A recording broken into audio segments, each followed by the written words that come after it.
তুমি জানো যুবক, যেই নীতিতে তুমি মহরম করতে গেছো সেটা কাদের নীতি? তারা হলো শিয়া গো, শিয়া।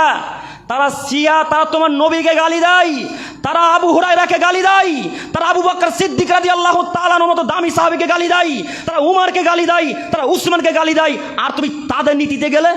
ছি, লজ্জা লাগে না? একটু খারাপ লাগে না? উমারের মতো সাহাবীকে গালি দেয়। আল্লাহ নবী বলছেন, উমার তুমি যে রাস্তা দিয়ে চলো উমার, সেই রাস্তা দিয়ে শয়তান চলে না।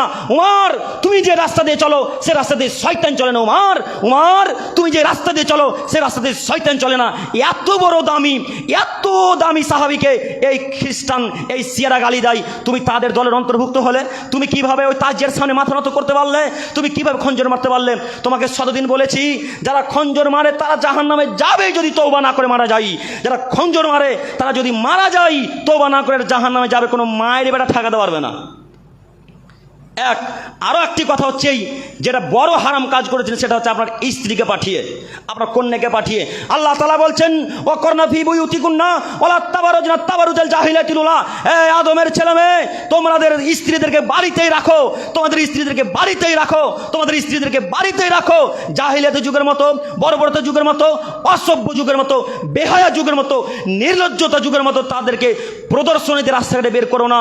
তাদেরকে রাস্তাঘাটে প্রদর্শন দিয়ে বেহায়া হয়ে, নির্লজ্জ হয়ে, নোংরা হয়ে রাস্তাঘাটে বের হতে দিও না।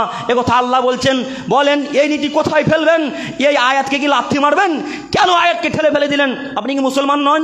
আপনি আজকে বলে দেন আমি রহমানপুরে হিন্দু হিসেবে বসবাস করছি, আপনি আজকে বলে দেন আমি খ্রিস্টান হিসেবে রহমানপুরে বসবাস করছি, আপনি আজকে বলে দেন আমি ইহুদি হিসেবে বসবাস করছি। কিয়ামত পর্যন্ত আর কখনো মহরম সম্পর্কে আপনাকে বলবো না, কখনো বলবো না। আর যদি বলেন আমি মুসলমান হিসেবে বসবাস করছি, সারা জীবন বলার ক্ষমতা রাখি, অধিকার রাখি। কেন আপনার স্ত্রী গেল? লজ্জা হয় না কেন? আরে মানুষের তো বিদ্যা নাই, বুদ্ধিও কি নাই? আমি মহরান আদায় করব, আমি খাওয়াবো, আমি পরাবো, আমি শাড়ি ব্লাউজ কিনে দেবো, আমি পানি কিনে দেবো, আমি চাল দেবো, আমি ডাল দেবো, আমি তরকারি দেবো। ধাক্কা মারবে গ্রামের লোকে? খারাপ লাগে না? খারাপ লাগে না? সব কিছুই বেলে আমি দিব আর ধাক্কা মারবে মহরমের মানুষে। ছি ছি ছি ছি ছি ছি, খারাপ লাগে না? এই 3 নম্বর শ্রেণীর ছেলে তোমাদেরকে বলছি গো, মুখ নিচে দিকে রেখেছো কেন? তোমাদেরকেই বলছি, তুমি তো বেটা গিয়েছিলে মরমে কালকে, লজ্জা হয় না তোমার? তুমি কত বড় বেহায়া, ওই পানির বোতলে মদ ভরেছো। তোমাকে চিনি না আমি, তুমি কোন ধরনের মানুষ? পুলিশে যদি মদের বোতল দেখে তাহলে তো মারবে জঙ্গিপুরে, তাই না? মদের বোতল যদি জঙ্গিপুরে দেখে তো মারবে। তো এরা তো বিশাল চালাক, মদের বোতলটাকে ফেলে দিয়ে পানির বোতলে মদ ভরেছে, পানি মনে করছে পুলিশ যারা পানিই খাচ্ছে।